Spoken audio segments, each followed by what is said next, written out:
Si tu veux faire la vraie différence dans la vie des gens, tu devrais être plutôt les derniers que les premiers. Tout le monde veut être le premier, mais moi non, je veux être le dernier. Prenons l'exemple de la personne que tu aimes le plus au monde. Préfères-tu être le premier ou le dernier de sa vie? Et que dire de la course la plus importante du monde?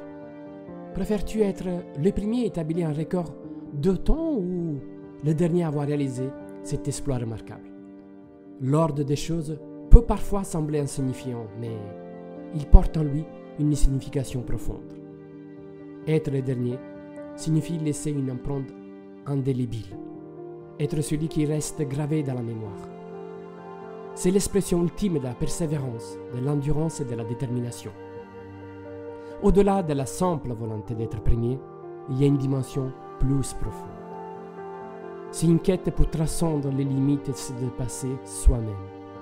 C'est une recherche de sens, d'accomplissement, qui va au-delà de la superficialité, de la reconnaissance éphémère. Alors, au lieu de courir après les titres de premier, j'ai choisi d'inspirer et être le dernier. Je veux laisser une empreinte durable, marquer les esprits et inspirer les autres par ma détermination, ma passion et ma persévérance.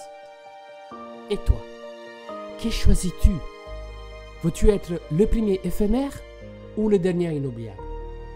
La décision t'appartient, car tout est toujours le reflet de tes propres projections et croyances limitantes ou aidantes.